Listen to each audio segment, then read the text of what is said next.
Hey y'all, welcome to another episode of Chemistry. I'm your host, Kim, and to the right of me is Ty. And we're in for a great episode today. Whether you're new here or true here, we're happy that you are here. So stay tuned in. This episode, we will be talking the root of relationships, unpacking insecurities.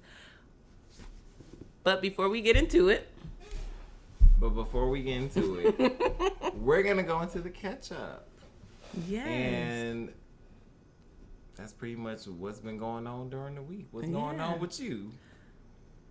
I just forgot that quick. No, you didn't. The catch-up. What's been going on with you this week for the catch-up? Nothing really. Nothing? Let's see. You ain't did nothing. Oh, you know what? So this week my focus was really on the podcast, preparing to record, trying to stay in like a healthy mind, like a space, mentally. You have been putting a lot of work into this. Yeah. She's been putting a lot of work into this, y'all. But I do remember like trying to do it before, and the work is the reason why I stopped doing it, because it felt like it took the fun out of it. But this time around, I don't feel that. Good. I enjoy putting the episodes together. I enjoy like us kind of trying to figure out the topics and the questions and kind of bouncing off each other and our experiences in real life. So this week has been so chemistry based. Yeah. I hope y'all been enjoying the topics and stuff so far. Yeah, and if not, like, give us some. Like, we ain't too good. Bro, I ain't even think about that. Give us some topics. If it's something that you want to hear us talk about, if you got questions that you just want to ask us, put it in the comments. We are not too good for feedback. We are not too good for criticism. This is what this is. This is what chemistry is about. Agreed. Chemistry is a natural, honest reaction. Chemistry is a place of learning, growing together. It's going to be a great journey. And what I'm learning during this journey is like not being so hard on myself. Good. Having fun with everything that we do. You taught me not to be hard on myself. We said episodes ago. You went hard on me, so I won't go hard on myself. But the tables have somehow we have Freaky Friday. We did. Somehow we have changed bodies. We did. And Freaky Friday. I hope you caught that. I didn't see the second one though. Oh, I did. I took myself to the movies to see it. It's a nice ass movie theater by me. Was it good though? I don't know, cause I was drunk. For real? I feel like that's the best way to watch it. Baby, that movie theater by me is called Look. It's a full dining experience while you're at the movies. Oh, I'm eating my food. Like they bring you food, they bring you drinks. When I go to bed at night, I usually eat while I'm in my bed. I don't leave crumbs on my bed. Yes, you do, because it's inevitable. No, it's not. Well, how you make sure ain't no crumbs? Do you put a napkin in your shirt? Let me tell y'all about this. No, do you? No. Exactly. Let me tell y'all about this bitch. So, I mean, but if you're eating right. So what you trying to say? I don't eat right? I don't know. Do you? You told me I couldn't put a napkin in my shirt in your car. She wanted to drive while I was driving. While I was driving my car, she wanted to eat a sandwich. I'm a passenger princess. I should be able to eat in the passenger seat. You're not about to sit in my passenger seat eating a sandwich that's filled up with mayonnaise, ketchup. For one, my sandwiches don't even be filled with mayonnaise. Like, I lightly, thinly spread the mayonnaise because I'm not a white substance kind of bitch. So I don't even like a lot of mayonnaise. That don't mean that you're not gonna get a stain. She gonna get a stain on her shirt. So to prevent the stain, I was gonna put a napkin in my shirt. I just don't want her to be in my car while we in traffic and she over here strict. I just don't want you to be wiping like your chest. It just looks crazy. So why you looking at me and not at the road? I'm not looking at you, but everybody in that car gonna be looking at you. I'm not gonna be looking at you. Strict. Okay, how about we both eat a sandwich in the car then with a napkin? How you gonna drive and eat a sandwich? Well, if we stuck in traffic, I'll just take a bite. Right? So I think that's more so what the problem is. You don't want me eating when you ain't eating. Bitch. The more you know. 2 and 2 equals 4, bitch. What? When I tell y'all this girl, yeah. I'm talking about this girl. If I'm starving, you gonna starve, bitch. And I don't want you eating a sandwich next to me. I really don't, because I'm gonna be hungry. And now we get to the root of the issue. I don't want to be hungry. I thought the bitch was just strict in his little car. No. And yes, I said, look, you know when people say little in front of shit, they being shady. No. So I thought you was just being. I want a sandwich. Strict. I want to eat it with a napkin. I want to eat it with a napkin. That's what she said. Nasty business. Mm-hmm. I mean, You meant what you meant. You meant what you meant. Look, I don't know how we ventured off, y'all. I don't know how either. But wait, what was you talking about for your catch up? Oh, the podcast. Just being more focused, taking it, not being so hard on myself, enjoying the process. That's what I've been doing this week. Had a few hiccups with like losing something very important and very like near and dear to chemistry.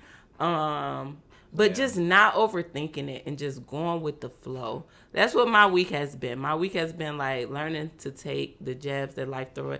I could take a hit. Ooh, okay, so look, my dumb ass did something very stupid. Ooh, I'm not gonna lie. Let's catch up. This your catch up? Okay, yeah. Come on. So, speaking of the podcast, shit. I told you last night that because you asked me, you charged the battery. Usually I do charge the battery, but if I told you last night before you left my house, I said make sure you charge the camera. I wholeheartedly thought I did. But while I was at work, something snapped in my brain. It was God. It was Gio. He said Big Gio. He said you ain't charged that battery. So let me guess. Can I guess before you tell the story?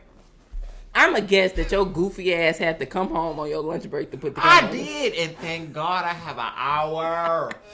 Ooh, yes, you broke it down. I don't know how I knew that. Because you know I'm gonna like, I drove, my house is, or my apartment is 20 minutes from my job. I know it's 40 minutes altogether.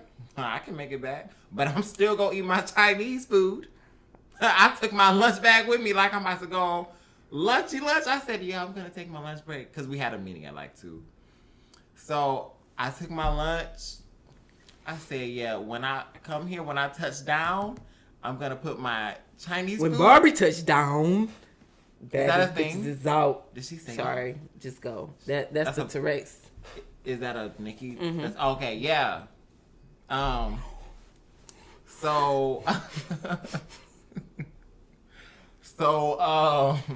in for a ride this episode. So when I got home, I put my shit in the microwave and I put the battery on the charger. I was sitting here rushing like a damn fool. I knew it. I felt it. When you said, I gotta tell you what happened with the battery, but I ain't gonna tell you until we on the pod. I felt it. I said, oh, he didn't charge. He had to come home and put it on. I'm sorry. I knew it. That's that soulmate shit. Go watch the previous episode. That's that soulmate shit. It is though. I felt it. Like I knew that's what the fuck it was. I couldn't just wait. I said, what am I gonna do? I was sitting there panicking at my desk while trying to do my work because I'm like, we have to do this episode. And if I don't have enough battery power for this fucking camera, what the fuck are we doing? So I said, let me just go home. Y'all should have never gave me an hour. If only y'all knew what we go through to get these I got back to work recorded out. See, now that's responsible. I got back to work in time. See, so work is done and work is done. I got it done. Yeah. Bought a little baggie of Doritos. I seen them Doritos in your car. I said, I got them from here. I said, let me grab some Doritos. While we're on the topic of Doritos. Very random question. Okay. Very random question. Doritos. Whoa, the ADHD is ADHD. Yeah, Doritos. While we're on the topic. While we're on the topic of Doritos. I know people do like they Chipotle bowls. They won't get the chips from Chipotle. They'll go and get Doritos. But like, have you ever just had? No, but some people do that. I've seen the discourse on TikTok. Yes, And they be calling them big backs and fat people and all of that. But my question to you is, chips and salsa or guac and salsa, have you ever tried with just Doritos? No. Baby, I had Cool Ranch Doritos with the medium salsa. With a medium salsa. When I tell you that shit tastes so good. When I tell you, because it's something about that Cool Ranch dust that be on your fingers. They be putting a lot on them. It's something about it that's like orgasmic. I'm sure that someone has tried that, but I haven't. If y'all are that somebody. Yeah, I haven't tried that. I'm talking about call me. Don't call me. But just let me know. She's definitely giving call me, bitch. She's definitely giving call me. That shit, tell us about it. Tell us in the that shit. Tell us how you eat your Doritos. By itself with some salsa. With salsa, with guac, what flavor with cheese. What flavor is the Doritos? Some people like that purple bag of Doritos, that spicy nacho shit. Oh. You like those? Is that the sweet chili? That's sweet chili. Yeah, that purple bag is sweet chili. I love those. You like those? See, I don't eat those with nothing though. You want to know which ones I used to fuck up with nothing? I haven't seen them in a very long time. I don't know how we got on original. No, that motherfucking jacked. The buffalo. No, it was called Blue Bag. Blue Bag. Damn, I just had the name. It was called Jack though. Yeah, the Ranch Jack Doritos. Let me see. Jack Ranch. Oh, they so good. Let me find out the exact name of them bitches though. Yeah, no, I don't know that. They so friend. When I tell you they so good, I don't know how we got on Doritos. Probably because I brought them up. But listen, I'm hungry. I ain't gonna lie to you. I was hungry. I'm ready to eat something. When we got here, I'm sure somebody knows what it is. Was it what kind of blue was it? It's not the flaming hot. I know hot the blue ones. bag was flaming hot. No, not those. It was before those. Let me put in. It's an old bag of chips. It's like not old, but like old enough. Is it discontinued? Yep. Oh, that's sad. Oh, that's literally what they call it. And it was ranch. They call it Doritos Jacked Ranch Dipped Hot Wings. When I tell you them motherfuckers by themselves, I think she got one of those. Was to die for. They were really strong in flavor. Very strong, very flavorful. Very much bet you can't eat just one. I think that's the Pringles slogan. That's very true. You couldn't eat just one, but you like, damn, why am I eating this? Y'all, we gonna talk y'all fucking ears off. But thank you for listening. That was a great catch up. Let's get into. I promise I took that off. We're gonna get into our new favorite segment of chemistry, and it is called "What's the Matter," where we just want y'all to call us and vent, call us and rant. Yeah. Call us and get it off your chest. Anything that pissed you off through the week, anything that you experienced, anything that you've seen on the internet, anything that's going on, call us. Yeah. And leave us a voicemail. We want to know what happened. We want to know. You can say your name. You can stay anonymous. Right. Whatever it is, whatever makes you happy, however you feel comfortable, give us a call and tell us what's the matter. The number to call us and leave a voicemail is 313-355-2004. Hello. And I'm not gonna answer or nothing, but like leave us a voicemail. So no, it's gonna go straight to voicemail. That's what y'all need to know. It's gonna. I might call myself and leave one. They're gonna know your voice at this point. I can change it. Hello. You can. I can change mine too. See, I might call my motherfucking self. Call us, y'all. Leave us a voicemail. Tell us what's the matter. Let's see. What you got for us this week? We doing voicemails or you got a what's the matter? No, I don't. We're just going to do the voicemails. All right. Let's get into the voicemails. What you got? What's the matter? First one. Let's see. What's up? This your girl, Sally Sue. I'm back in the building. I've been gone getting my house together, remodeling my house, doing a lot of things with the house, but I'm back, and I'm back with another banging topic. She said I'm back with another banging topic. Or this topic is about friendships. Okay. Friendship. What you got, Sally? It's so much I want to speak on because Say it. Speak on it. And that on that topic because in this time, in this era, people don't know how to be friends. People don't know how to be friends. Everybody got their own definition. I feel like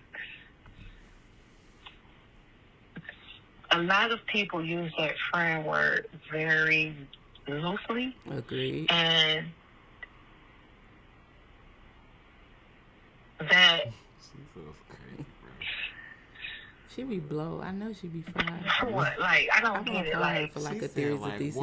Because friendship is not what it was back in the day when we was growing up. Now, if we're talking about friendships 20, 10, 15 plus years, okay, cool. But you know what, fuck that, even those friendships, because those are the ones who also think that it's okay to keep lying to your friend, keep, doing all this bullshit to your friend and expect that person to just accept it. And I am so tired of that because I go through it now. Like, I just feel like it's bold that your friend can keep lying to you, just keep doing shit, and you just gotta just sit there and accept it or agree with it, and it's not right, and you just gotta keep going along with it, and it's not right. I don't like that type of shit because, and then especially if I'm telling you, like, look, friend, I don't agree with this, and I'm coming to you as a friend. Like, it's not public. I'm not going on Facebook. I don't do all that. If I'm coming, like, face to face, not through text, not over the phone, face to face. And I'm telling you, like, and you still proceed to do, You know what I like? You can tell that this is real. Yeah. You can tell that this is coming from a place of like reality for her, Very much so. I do think that wow. I agree, like, in a certain sense I agree with the whole idea of her message or her what's the matter. And I appreciate the vulnerability and the relatability that's there as well. Because people have been through that. I think, as far as, like, dealing with the bullshit of your friend, because that could mean anything. You don't have to do it. That's true, too. You just don't have to do it, honestly. I am that friend that will deal with the bullshit. I am that friend that will support you through anything, no matter what it is. It's hard for me to just say no. And I think that's the point I was going to make, right? Yeah. It's scary dealing with people. Yeah. It's scary dealing with humans because a person will take a word that have a meaning and give their own meaning to it. I think that it's inevitable for people to kind of make a friendship fit their mold of what they think a friendship is. However, words have meaning. Words mean things. A friend... Words are powerful. Words are very powerful.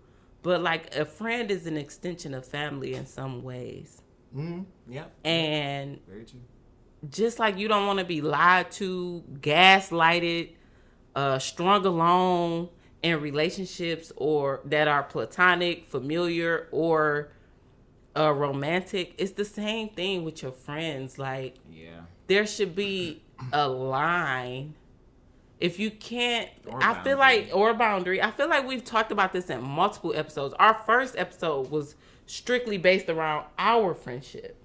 Agreed. It was. The pilot episode. Go give it a listen if you will, or if you won't, whatever. It's all a learning experience. That's why I was gonna say, like, it depends on who that person is, because,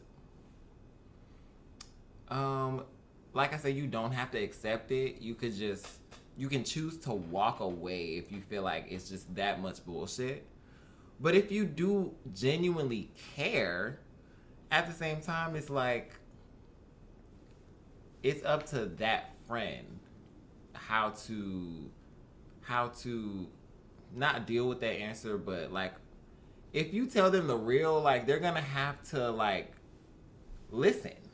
Yeah, I think it's important to know the person, know your friend, and to accept them as who they are. Yeah, that part. Or not, because some people be like self-defecating, and we forget that we have choices. Yeah, but some people be self-defecating. Some people have their own definition of what a friend is and what us. Yeah. Right? To him, or you can add your own piece, but when I think of friendships for you, or the way that you show, it's like I'm supporting you right or wrong. And I think of, for me, when it comes to a friendship, it's not supporting you right or wrong. Maybe I support you in the face of the public, but like when it's us, and she kind of mentioned that as well, but like when it's just us, I should be able to tell you like, hey, that's wrong. That's not the way of thinking about it. You have to know who you're dealing with. Yeah, they have to be open to a different perspective. Like, and if they're not, it's okay to cut those ties, because you can't make people want more for themselves. You can't make people want honesty. You can't make people accept reality. Yeah, some people are comfortable in their delusion. What did J. Cole say? What'd he say? Don't save her. She don't want to be saved. Simple. Yeah. So I think that it's tough when it comes to friendship, especially those friends that you've had for a long period of time. However, people grow, people change, people evolve.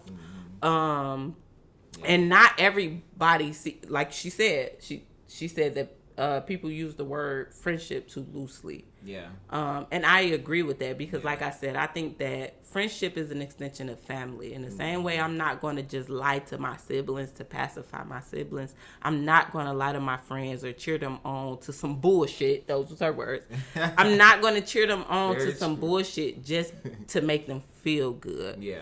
Yeah. However, someone that's just an associate, you may associate with them in certain spaces of your life. Maybe I associate with you when I'm at work, or maybe we go out together, or maybe we just handle business. Like, you have to be mindful when you call somebody your friend, because when you call somebody your friend, you want the best for them, just like you would want for a parent or for a sibling in that way. We have to normalize friendship as a real thing and not loosely based on our ideation of what we want. We just can't do it anymore. Yeah, and going on for too long. But I mean, that's also easier said than done, though, because once you've been doing something for so long, it becomes habit. Yeah, you get caught in it. Yeah. But I mean, I feel like after you see a person for a while, like, if you choose to stay and you know they're gonna grow at some point, but you just want to be there for the ride type of thing, like, that's interesting. How do you know that somebody is going to grow at some point? Because that's interesting. You could you can think that, like, oh, eventually they'll grow up, when but they like mention things like, well, I know I was probably wrong there, or if they mention things that they know they could have handled better in a situation, it's like, okay. So you've never, for you personally, have you ever seen a flaw, a mess up, a fuck up somewhere and still went on to make that same? Oh, I have, yes. Yeah, most people have. I've done That's that why I asked. But I've also seen, like, you know, my friends and stuff, like, do things that they know is not conducive to, like, their lives. Growth. Yeah, or their growth. And I've also seen them acknowledge it. You know what I'm saying? But is acknowledgement change behavior, or do you think acknowledgement is the start? It's a start to change behavior. It's a start. So, like, right, it's a start of it. So for me, like, if a person is acknowledging it at the end of the day, like, I feel like that's on the right track to wanting to do better. And if you choose to stay then you can. Because for me, like, yeah, I've been that person that's has bumped their heads like too many times, and I had to, some drastic shit has had to happen for me to realize, you know what I'm saying? But for the people in my life, like, they can kind of acknowledge where they are wrong at. Okay, so when you say that, how were your friends or people that you consider friends, not associates, but like, how were your friends during that time? Were they encouraging the bump, the knot on the head? Oh, on my head? Yeah. Like, were they encouraging that? Like, oh, it's okay. No. They were definitely, like, what were your friends' role during that time in your life? They were telling me, like, yeah, no, that's probably not good. But you wasn't really in the space to hear that. And I wasn't in the space to hear it. And I wasn't, like, arguing with them. Like, no, you're wrong. You're wrong. No, I wasn't doing that. I heard them loud and clear. It's just, like, I'm sad right now. How would you say you came out of that space? Did it take a few head bumps? Did it take just living and learning on your own? Did you have to distance yourself? Like, where did that evolve come from? It took a few bumps. I had to hit my head a little bit. But that's just me. I have to hit my head a few times for me to learn things. And that's what I love about people. That's what I love about humans. Like, no, we are not a monolith. Every person is different. Every story, every journey is completely different. That's what I like different. Too. And I see so much of myself in my friends, and it's like, I want to be here for your growth journey, because the fact that you can acknowledge that this is, not good for you right now. Yeah. Like, I know you're slowly coming into a point in your life where you're going to be completely done. And I just want to be there for that and support them. But it's like, I mean, I'm a patient human being. I'm not going to lie. Yes, I'm very, very patient. So that requires patience. But I'm just patient. Yeah, and see, like, I say one of my favorite things, but it's probably number one of my favorite things about myself is the ability to learn from the mistakes, the bumps, and the knots of others. I can see you bump your head. I can see that knot grow and say, ooh, that hurts. I don't want to feel that. But not every person has that ability. So I love the fact that I can learn from the experiences of those around me. I don't have to figure it out the hard way, because I seen how hard it was for you.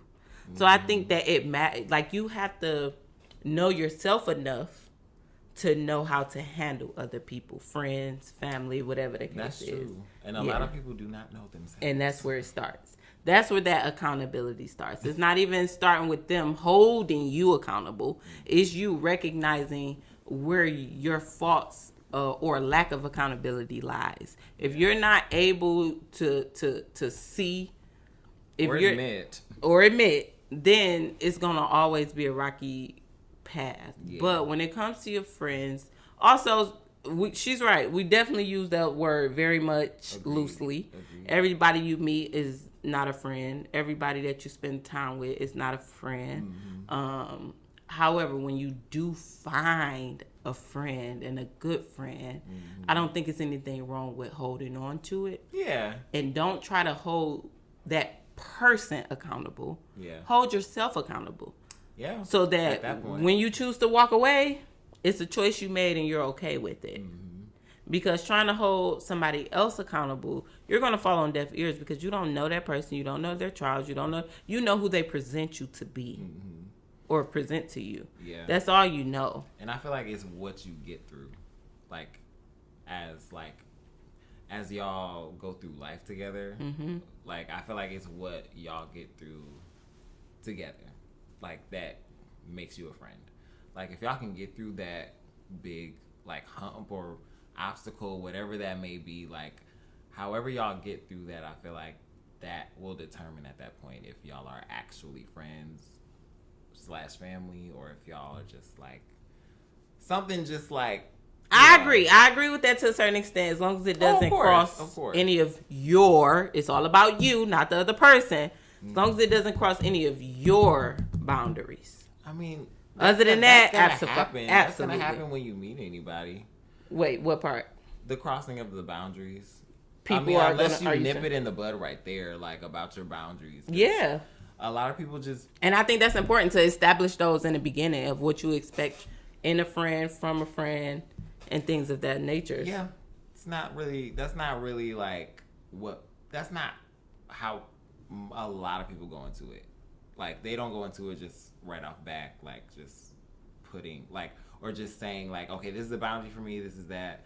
Like, you can do that. But even if you don't say it to the mass majority, know it for yourself so that when that boundary is crossed, you know it's time to exit. They don't, you know what I mean? Like, boundaries is for yourself. Boundaries is for your protection. It's all a choice at the end of the day. Because you can have boundaries, but if they cross that, you're making a choice. Yeah, but if it's a boundary, it ain't no going back. That's why I said have the boundary for yourself, not for them.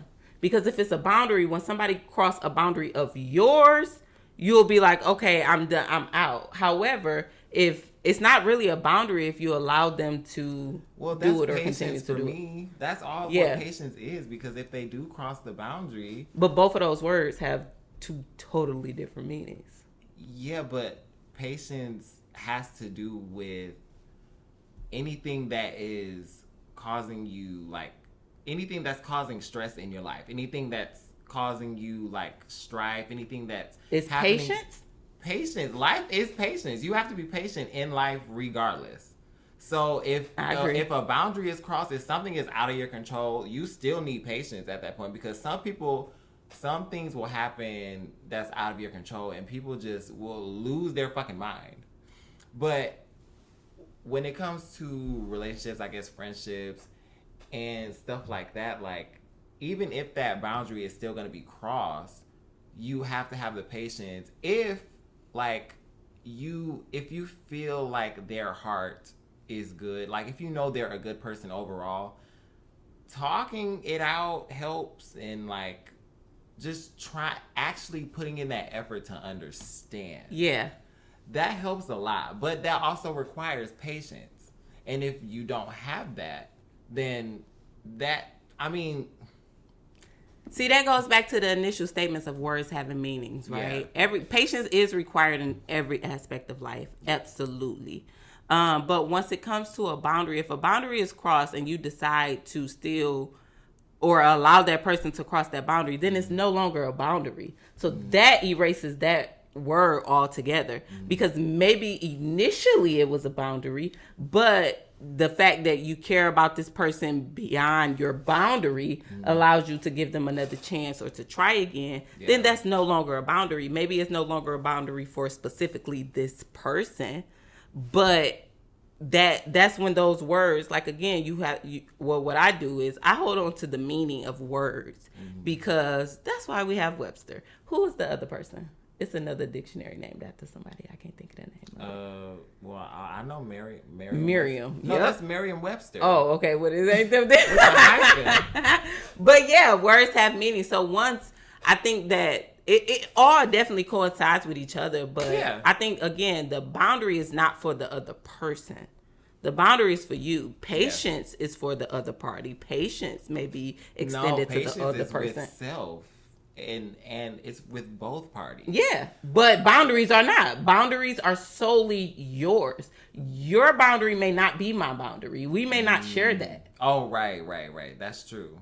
But that's where patience comes in. So that's I agree with. Patience have to be for both parties, but boundaries does not. No. I have boundaries that it doesn't matter who. Disrespect is a boundary of mine. It doesn't matter who you are. It doesn't matter your title to me. It doesn't matter how much patience I have. If you disrespect me, there is no coming back from that. Now, if you disrespect me, and I choose to be like, oh, I'm going to give him another try, that's because I am being patient with wherever we may be in our friendship or whatever the case may be. That's basically what I was saying. But that boundary is no longer there, because now you're free to disrespect me.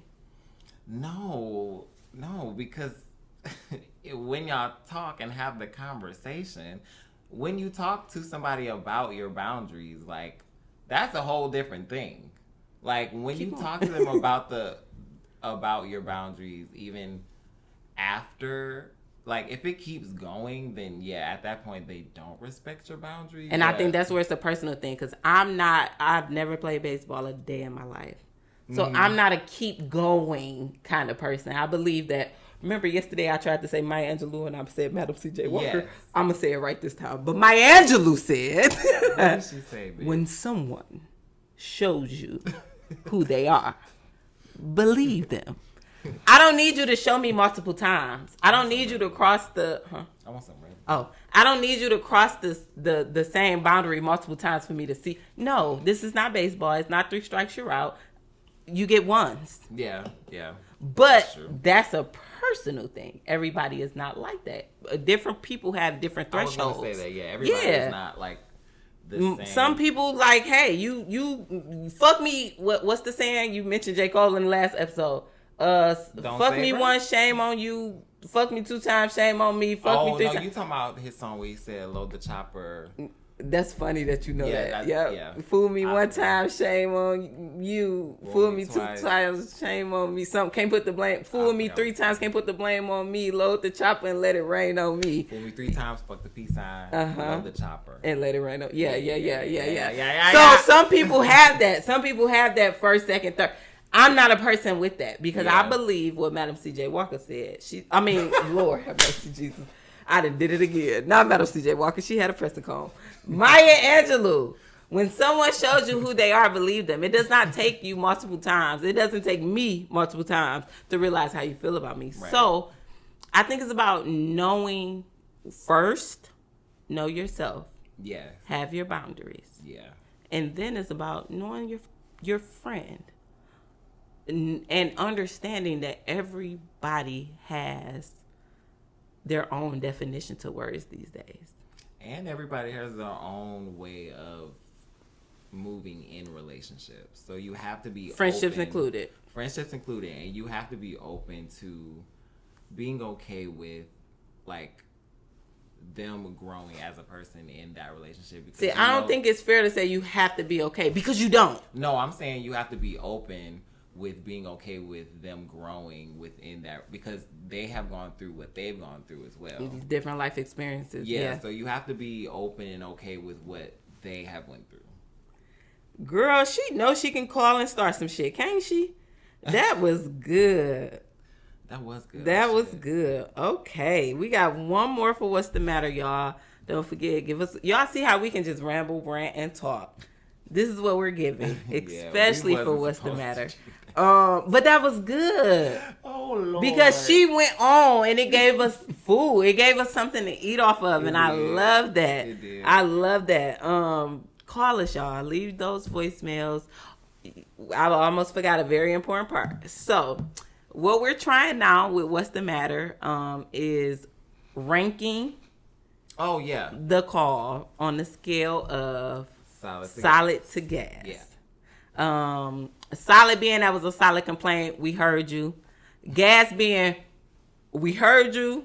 That was good. It was fire. We gassing you up. But right there in the middle, you get that liquid.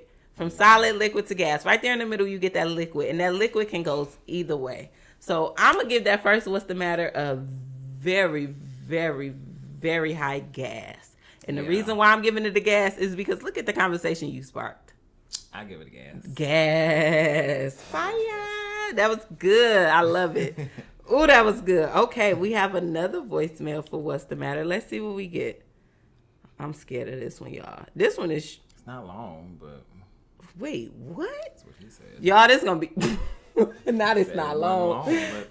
This one... Okay, let's see what we get, y'all. We don't know what we going to get. Hey, so I'm just calling because I want to know... It's a serious question I have. I want to know why mothers are so gentle with their sons or so hard on their daughters. That's a real question. It's something that I think you guys should talk about. Wasn't expecting that. I wasn't expecting that at all. She said she want to know why mothers are so hard on their daughters but easy on their sons. I think this is perfect. That's what she said. If y'all didn't hear that. Wow, I didn't expect that. Straight Man, this should be making me want to start tapping into the cause before, because this would have been perfect for the mama issue. It was mama, the wrong damn topic. I don't fucking know. I mean, the wrong episode, but whatever. My thoughts on that is, one, that's very true from my experience. However, this is gonna sound so weird, but I think that some mothers kind of see their sons as the man that they like never had. Right. So they try to mold them into that type of thing. Yep. Easiest way to put it. And depending on your mother, depending on your relationship, as a daughter, she see you more so, especially the older you get and the more that you accomplish. Yes. She could see you as a threat. She could see you as competition. There could be jealousy or envy. Just because that's your mother doesn't mean. They always said that, like, I'm not your friend. Yeah, but like sometimes people want to see you doing good, but never better than them. So when your mother when you give your mother the opportunity of seeing you reach levels or goals or accomplish things that they never had, instead of clapping and knowing how to be happy for that, they take it as a shot or they see it as competition. No problem. Yes. No problem. Yeah, I mean, that does make sense. Unfortunately, I don't know where that comes from either. Lack of man, lack of foundation, lack of substance. Because a woman that has never been treated right by every man that she come in contact with, she is trying to make or build to be something that she's never experienced. Oh yeah. Whether it's from her father, you know what I mean? Right. So I don't know. And I wish I had a clear answer for that, but I've definitely witnessed it. I've definitely have my own thoughts on it that I just share. But for whatever reason, mothers just seem to want to keep their titty in their son's mouth. Yeah, I don't know where that comes from. And it does depend on the mother that you have, honestly. And that relationship. And it depends on what they went through in life. Unfortunately, but... That's true, though. A lot of mothers go through a lot. And unfortunately, they're single. And that plays a role in everything. That plays a big role. Whew. Because the only man that be in their life be their son. Yeah. Yeah. And they see women as competition. They see women as opportunists. They see women differently than they see men, because the only man in their life consistently on a consistent basis is their son. But they fail to realize that every man is not like your son, and your son is not every man. Your son is not every man. Unfortunately. But that's so real. That's so real. Yeah. That's definitely not the question that I thought. I didn't think that either. No. But that yeah. Was a good one, though. Very good. Very good. But I've definitely experienced it. I know I've definitely seen it with my own eyes. And it's just, I think it stems from woulda, coulda, shoulda. And that's the easiest way for me to put it. Yeah. Yeah. I know what that means. Woulda, coulda, shoulda. On the scale from solid to gas, I'm going to give this a liquid. Because, like I said, I could see it flowing and going each way. Heavy on a liquid. I can see it both ways. Yeah. For sure. Same, liquid? For sure. For sure. Yeah. I mean, yeah. I like that, y'all. Keep calling. Please keep calling. Please keep leaving your voicemails. Keep venting. That one was anonymous. We don't know who that was. Anonymous, yeah. We have no clue who that was. You could be anonymous. You could say your name. But either way, we want to hear what's the matter. Give us a call at any time. It is open. The line is open. Right. 24 hours. It doesn't matter what time. It does not matter. You can call in any freaking time. Like, literally. Yep. And give them the number again, friend. 313-355-2004. Perfect. Call us. Tell us what's the matter. So we're going to get into our conversation today, the chemistry concepts. The theme this episode is going to be unpacking insecurities. We're going to flip a card. Whoever flips the card is going to ask the question. And whoever asks the question to the person is going to answer it. Is going to answer. Who's pulling first? Me? Yep, you do it this time. All right. Episode 7, The Root of Relationships, Unpacking Insecurities. Yeah. Y'all, before we even start, I forgot I had a question. Before we even start, yes, I remember. Okay, what is it? Before we even get to the chemistry concepts, and I flip and ask my first card, I do have a question about insecurities. Yes, kinda. Yes, it's about insecurities. I just don't know, right? Okay. Because the topic of the episode is the root of relationships, unpacking insecurities. So my question is there a such thing as being too secure in a relationship? Oh, is there a such thing as being too secure? Yes. I don't think so. And the reason I ask that question is because, like, I'm that girl I'm not going through your phone. Oh. I'm not questioning you. I'm not feeling like you can't hang with your guys. I don't need all of your time and all of your life. Being that person, because that's genuinely who I am, has not stopped a nigga from being a nigga. Like, yeah, I think that's more of a you thing. Okay. Like, I think you were saying before, that's more of a personal problem. I think you're just secure in yourself. And that was one of the, what were we talking about? Love languages and, what else? Attachment styles. Yeah. That's one of the attachment styles is being secure. Like, so. Ooh, great way to connect that. I forgot what it was called, bitch, but that's one of them. I think, you're just, am I going to say, no, there's not, you can't be too secure. Mm-hmm. But it's like that saying, like, I trust you until you give me a reason not to. See, that's me. That is literally me. That is literally me to a T. Like, I trust you until you give me a reason not to. And the moment you give me a reason not to, deuces. I'm out. Yeah. And leave.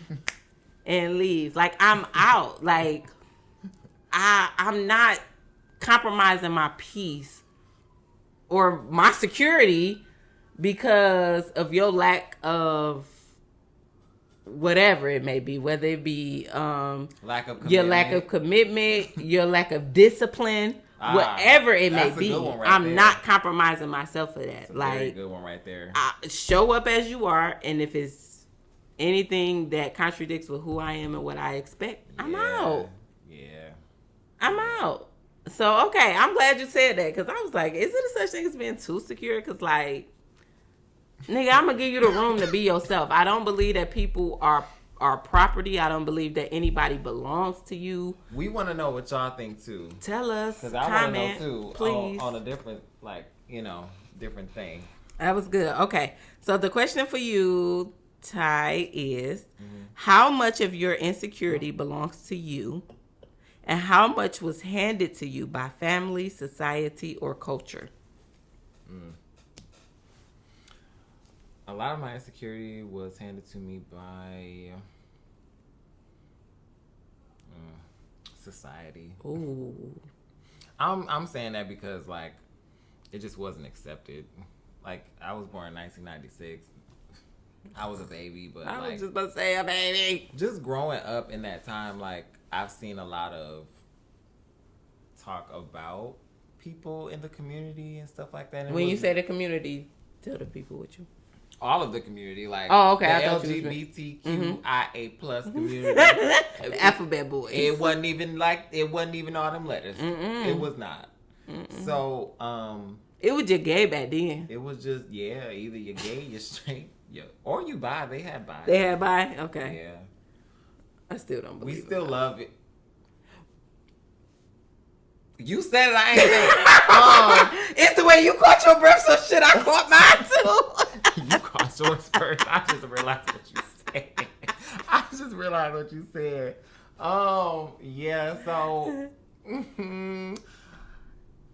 society. The society definitely fucked my head up. And then just going to school, dealing with people talking under their breath, like it just wasn't a good experience. Because when you go out into the world, that's society. Yes. And you're seeing it with your own eyes. So, like, people was definitely, like, questioning everything if they were confused. But, like, I see a lot of people was always confused about me, even though I wasn't confused about myself, because I always knew that I was one of them. You know, the rainbow when you know yourself. You see me walking, the rainbow is right behind me. I say that Skittles commercial. Literally, the rainbow is literally right behind me as I'm walking. I'm thinking people can see it. I'm thinking people can sense it, but that's not the case. You know. Wow. So, I like that. What about you? I want to know what you think. How much of your insecurity? Yeah, how much of your insecurity belongs to? I knew this was gonna be a tough subject for me. Just because you didn't want this question. No, I didn't mind it. It's just I want to give real, honest answers, you know? And when I really think deep about, like, my insecurities, it's hard for me to pinpoint anything, right? And that's okay. That's okay, though, because you are... I'll call you a shapeshifter within the community. What that mean? Like, you just like who you like. You know what I'm saying? You've never really... had to be exposed to... See, but I don't think my insecurities, whatever they may be, would align with, like, my sexuality or anything of that sort. Very know? So when I think of insecurity and does it belong to... I would definitely say they belong to me because... Or... See, that's a tricky question depending on what I would say. So I would say my base insecurity probably comes from me, but it's no longer insecurity, but it used to be, would be like my skin complexion, being darker, being chocolate. We would be called like African booty scratchers in elementary school. So that came from society. So that would be more culture. I really feel like that came from culture. Both. They used to they used to talk real bad shit about dark skinned people. Yeah, African booty scratcher or just little shit like that. But however, by the time I made it to like middle school, my skin complexion was never a problem. It was never insecurity. I knew that my black was beautiful. By that time, I was born a little bit before you. We ain't gonna put my hair out or nothing like that. Yeah. But by the time I made it to like middle school, it was chocolate girls everywhere. Chocolate girls was in. Chocolate girls was the always been thing. Around like dark skinned women. Shit, me too. That's all that I got in my life. You know, so it may have been an insecurity for a hot second that was caused by society or culture, but it was changed, baby. Once they seen Kelly Rowland dropped Dilemma with Nelly, baby, the chocolate girls was the chocolate girls. Okay, we were Barbies. Okay, so it was there, but it wasn't really there. You know. Okay, next question. For me? Oh, because you threw that question to me. I did. Come on. When you trace your biggest insecurity back to its origin, do you find a moment or a person? Ooh. I would say a moment, kind of going hand in hand with what we were just talking about. All of my insecurity, insecurity would be something that existed that's no longer there. But again, it goes back to like my skin complexion, or even deeper, like my acne.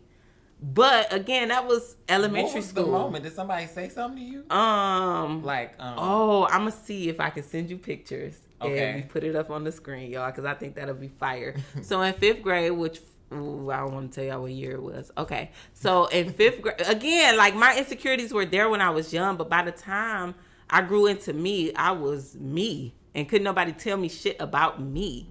But I remember being a kid, being in 5th grade. We took pictures in school. Like, you know, the people used to, I don't know why I want to call them general meals. Maybe it was called like Olin meals or something like that. But the people used to come to the school to take our pictures. Oh, I don't know. I feel like I know what you're talking about, but not really. Me and my sister, my mom would always either dress us alike or similar to one another. So it was time to take pictures, and I'll never forget, I had Tizillions, or what some people call micros. I had that in my head. I had on an orange shirt that was like boat neck, and what boat neck means is like it drifts off your shoulders a little bit. And when the pictures came back, like I felt beautiful that day, but when the pictures came back, literally, as soon as I look at the picture, the first thing I see is my acne. The first thing I see is my skin. And when I look at my sister's, her skin, even though she's like years younger than me, she's literally a toddler. When I look at hers, her skin was just clear and and it's funny because I said while I was a kid, but as I'm talking, I'm remembering my mom just recently sent a picture of her to our group chat. And the first thing I said was, OMG, I'm so jealous of your skin. So I think for me, that moment of me realizing like, oh, your skin makes a difference to how you look. Your skin makes a difference to how you present it. So that moment for me would probably be 5th grade when we took those school pictures. And it was just not necessarily my skin color, my skin complexion, but the blemishes, the acne, blemishes. What was there. I've had the same. Yeah. I've had the same. So that would be it. You're not alone. Not at all. I'll still pull that one. I just think that answer. Matter of fact, let's put that there, and we both will answer insane. That. That's a great question to go last. Okay. And that's for both of us to answer. That's a really good question. Let's see. The root of relationships, unpacking insecurity. What do you secretly admire? Funny, I just answered that a little bit. What do you secretly admire in others that might point to an insecurity in yourself? The fact that people are just so comfortable with doing certain things, like, I don't know, maybe just like talking, going up to a random person and talking to them, or like dancing. Because I don't dance. I sit there and I might sway a little bit. We had that conversation yesterday. Yeah, I secretly admire the confidence in others because, like, I don't have a lot of that to this day. Like, I have a lot more than I did, but I'm still learning to get up there. I'm still kind of stiff with my shit. So it's like, I secretly admire that in the people that are in my life. Confidence. Because they exude it. They don't give a shit about nothing. Wow. They really don't. They don't give a damn about nothing, bro. And I love that because I need more of that. Like, I give a fuck too much sometimes. Is there a way, do you think that, like, is there a skill? Tell me, is there a way to build more confidence? Like, is that a thing? Is there a way to build, I mean, if you really are, you have to do things that you're not used to doing. You got to step outside your comfort zone. Oh, that's good. And I had to. Oh, that's good. That's what I had to do, though. That's good. Step outside your comfort zone. Yeah. Oh, that's good, bitch. When I came out here, I had to leave the apartment by myself. I had to take myself out. I had to go out to clubs by myself and just sit in that anxiety, sit in that. And you know what I'm saying? Like, you never know what's going to happen. Like, somebody might come up to you. You might end up having a good night and, like, meeting a person. And that right there will tell you, like, you know, you're really not that bad. Like, you just have a lot of anxiety. And that's what I had to do. And plus, the people around you, if you do have a good, like, if you end up meeting friends at work, if that's end up meeting good. them, like, anywhere, like, just submerge it. That's good. I never even thought of that. Yeah, you're annoying. Okay, next card. What would you say are some of the most common root causes in a relationship? Ooh. Okay, wait. What would you say are some of the most common root causes in a relationship? That's what you put. Probably of insecurities in a relationship. I would simply just say miscommunication. Just to sum it all up. Because you don't want to say the wrong thing. Well, not even that. It's just like sometimes you say the right thing, but it depends on who you're talking to how they receive it. Yeah. Right. Or sometimes your delivery of what you're saying just miscommunication as a whole. That makes sense. I would say would be one of the most common things that causes insecurity. Or even deeper than miscommunication is baggage. A lot of people think, see, I like the person that I am because I don't do this type of shit. But it took prayer and it took work. But a lot of people bring their past experiences, their past baggage, their past trauma into their new relationships. And they kind of project that onto very common. The person. Very common. And that was the question. Common, yeah. But I think that it's important to not do that. Yeah. I think that it's important to, if you're going to start fresh and start a new if you're going to start a new relationship, you should start fresh. You shouldn't bring, or it's easier said than done. I was just about to say that. Absolutely easier said than done. But that's where that work comes in. I think last week on an episode, we had a question of taking time in between relationships. Yeah. That time that you take in between a relationship is important because it gives you that space to learn yourself, learn your missteps, and to try to prevent from taking that into because that person that's experiencing you for the first time, or that's in this new they didn't do that. They did not. They didn't do it, so they don't deserve to be treated. They have their own set of. But it depends on who they are, though, because again, I'm the type of person that I'm not bringing my set of shit into my new relationship. I mean, everybody's not that self-aware. Right. So, that's why I say it depends on the person. So that's why I say, like, it's more common for a person to bring it. You think it's more common for that? It's subconscious because I think being healthy or not, healthy-minded or not depends. I wouldn't say it's more common for people to bring that in. I feel like it's more common because you can say to yourself, like, no, I'm not bringing this into a relationship. But once you're triggered by that, some people subconsciously. That's important, though. When it comes to insecurities, I think triggers is important. Yeah. Because what triggers you. It's not up to that person that you're dealing with. It is subconscious, but again, when you're going into a relationship, it's important to. That's why you got to know yourself. Take that time to get familiar, because your triggers are yours and solely yours. Agreed. So there comes a point where it's like, if you're not acknowledging your triggers and working on them, how can work, bitch? You better work, bitch. And working on them, you can't hold the next person. No, that's dead ass. You literally have to work on that. And it's a daily process. It's not like you can deal with it today and then tomorrow you're better, or literally, you don't do that anymore, or it doesn't trigger you anymore. But knowing your triggers and consciously, because you said subconscious, so knowing your triggers and consciously working on them is a big deal. Like it makes all the difference, because again, this person that's experiencing you for the first time, they're new here. They didn't do, and they don't deserve that. Just like you deserve for somebody to treat you the way that or to handle you the way that you're treating them, they deserve that same thing. Yeah. So I think that when you're going into the relationship, or whatever it is, and we're talking about the root of relationships. We're speaking on relationships. So I would say that was a good answer. Like in conjunction with miscommunication, it's also baggage. Like being mindful of the baggage that you bring, and working towards unpacking it. Shut the fuck up. Baggage. That was good. She's that girl.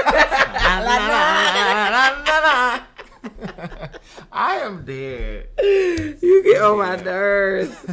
All right. Ooh. Can an insecurity transform into a strength, or does it always remain a soft spot? Ooh. I know that's the question you came up with. That sounds like a Tyrone question. I be feeling like I have to choose one, because I mean it can be both. I feel like it can definitely be both. Elaborate. What you mean by both? It can turn into a strength because you know how you're broken down from this like insecurity so badly that you have to get out of it. Like that work you was just talking about. it becomes a strength when you finally stand up and you're like, okay, no more. But then you see it, like, you can kind of see it now. Like, you can kind of see it when you're being triggered. And you're like, I'm not going to react. I'm not going to do this. You literally telling yourself, not going to react, not going to react. Yeah. But I feel like, I'm not going to lie, it always remains a soft spot because the first time you go through something, it's kind of traumatic. So when you go through something traumatic, it's always going to be a part of you in a way. So it's always going to be a soft spot because if you're being triggered, you're going to, like, in any way, if it's a familiar trigger, it's going to hit somewhere. So that's the soft spot for me. Okay. You know what I'm saying? Mm-hmm. I feel like it's always going to be a soft spot. Yeah. So it just depends on how you react to that. You know what I'm saying? So I believe it's going to be a soft spot. I like it. Yeah. Like Does that make sense? I don't know if that makes sense. Yeah. Okay. Nope, do that one. We both going to answer this one. I'm scared of that. No, it's good. It's good. Okay. Mm-hmm. Next question. Have you ever withheld asking for what you truly want? Why do I... Is this good or bad? I always get these kind of fucking questions and I'm sick of it, but answer it. I mean, ask it. Shit, I don't know what to say about that. Okay, hold on. It says, have you ever withheld asking for what you truly want or need out of fear? / insecurity of seeming too needy or too much? Hold on, y'all. I'm going to read that one more time. Have you ever withheld asking for what you truly want or need out of fear / insecurity of seeming too needy or too much? Absolutely. That's my life. I don't ask for help. Wow. Okay. You know that about me. I don't ask for nothing. And I don't know if it's necessarily out of fear or insecurity, but it's out of knowing that ain't nobody here to fucking save me. Damn, you done went dark, bitch. It's always getting you done but went that's dark. The truth. Like, you know that I don't ask nobody for shit. I'll go without. I'll struggle to get. I'll find a fucking way. It's true. Before and a part of me feel like the more I study the Bible, the more I get closer with God. A part of me feel like it's pride. So I try to let some of that go. I feel like it's more pride than it is fear or insecurity. It's not even about feeling for me. It's not about feeling needy, or being too much, but it's about knowing that ain't nobody here to save you, and everybody going through their own shit. And most of the time, people only care about what they're going through or what they're dealing with. Nah. I mean, I say nah, but like, yes, I've absolutely withheld asking for what I truly want or need, especially in a relationship, because I feel like I feel like it's more pride. But even in a relationship, it's more so like, I shouldn't have to ask because you should know. But that is, again, pride and ego, which goes hand in hand. I'm not perfect. I just play it on TV. I promise I'm not perfect. It just look good when you looking at it. That's it. That's all. Like a shiny ring. That's it. Or a pretty penny. A pretty penny. Because that penny ain't going to do shit now. But I saved this question for last intentionally, y'all, because I want us both to answer. You go first, and then I'll follow up, friend. Okay, what's the Because I think it is a really good closing question to lead us into the brief synopsis, and then, I love this brief synopsis, by the way. Same. All right. So for the last question of the root of relationships, unpacking insecurities, it says, looking 5 years into the future, what does a truly secure relationship feel like or look like to you? A truly secure relationship feels like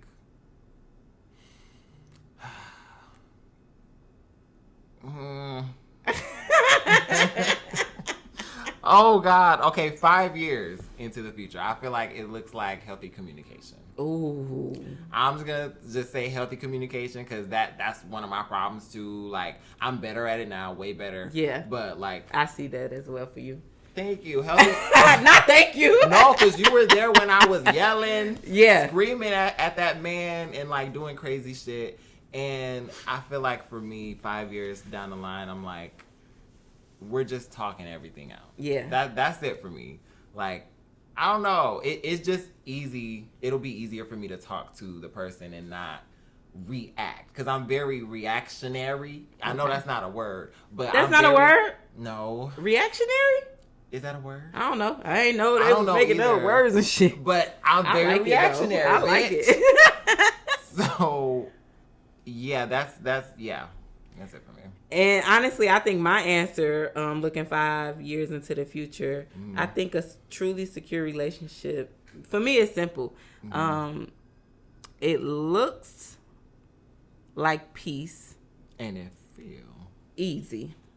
Ooh.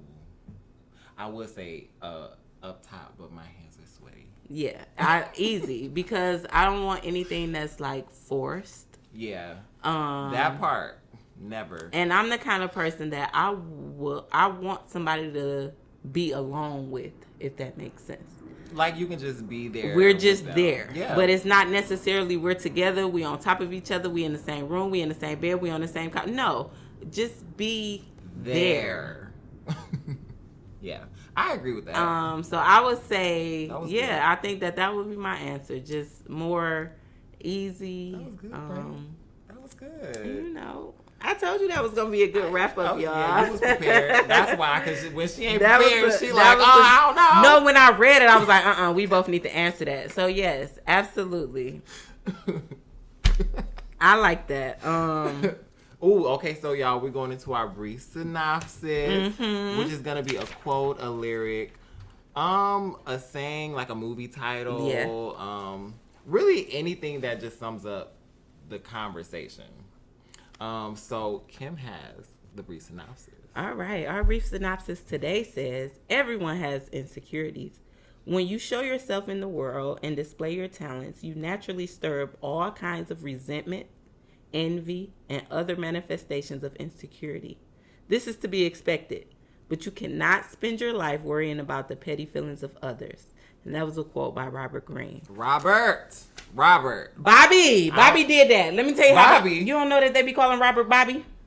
That's short for... I don't know how. But Bobby is short for Robert. Yes. That's like Dick is short for Richard. For real? I didn't make that up. Dick, Richard. Yes, Bobby, Robert. That's crazy. I don't know how y'all come up with these shenanigans, but Dick and Robbie, I don't understand you people. And I'll never understand. You said Robbie. That makes more sense. For Dick? No, for Robert.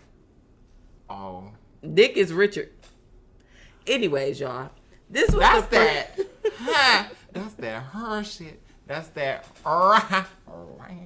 people said white tea, if you know what that means. Anyway, so I felt like this was the perfect quote to sum up everything because honestly, when you think of insecurities, we kind of touched on it during the concepts that it stems from somewhere. It comes from somewhere. And if you allow it to take over your thought process and become your day-to-day and become your real life, it could mess up where you're going because you're so stuck on where you came from. It can mess with you mentally. Absolutely. So this quote by Robert Greene was perfect to sum up today's episode of KYMiSTRY, the root of relationships, unpacking insecurity. Yeah. Let's go ahead so we can wrap up the episode, y'all. Let's slide into theories and theses, which is our segment in which we poll questions. All social media platforms. Instagram. Facebook. Facebook. We might use Threads. Heavy on my use Threads. TikTok. Anywhere you can post a poll, we will be polling. Make sure you are following so that you don't miss it. The question will be polled every day of the week, Monday through Friday, Sunday through Friday. All platforms at Everything KYMiSTRY. That's @ Everything KYMiSTRY. KYMiSTRY. Make sure y'all are tapping in for the theories and theses. Poll your answer, and after you poll it, if you're feeling really, really good, go ahead and slide into our message. Give us an explanation. Tell us why you chose the one that you chose so we can share it on the show. Because we do want to hear from y'all. We want to keep it very interactive. We want to hear from y'all. We want to make sure that y'all are a part of the show. For sure. So this week's question is kind of tied to the conversation, right? Okay. Do you think it is insecure to give your spouse a curfew? or to expect them home at a certain time. Is that an insecurity? Is that an insecurity? Is that an insecurity? Because I could go first. Yeah, you go first. I think it's a thin line. Y'all know we love saying some thin line shit. Yeah. I think it's a thin line between insecurity and respect. So respect is get your ass home at a decent time. Oh God. Straight to the motherfucking point. However, you're an adult, so I'm not going to give you a curfew. Yeah, I'm not going to give you a curfew. Absolutely the fuck not. Yeah, However, it's a little fuck weird. around and find out.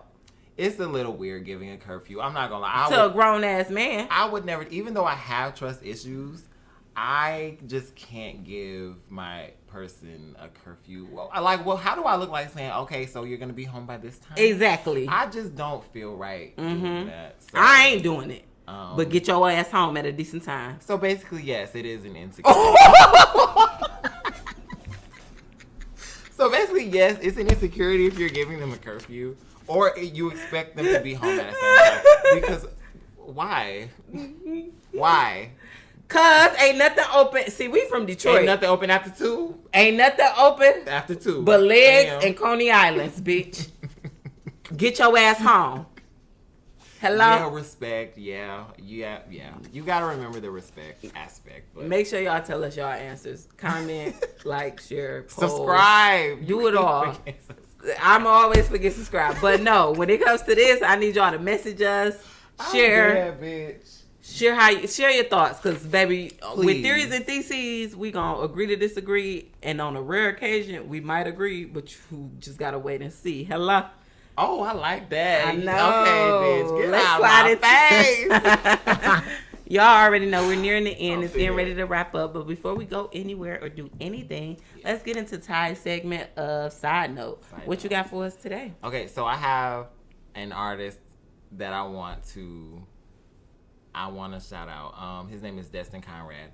Destin! I love We you. know Destin. We love you.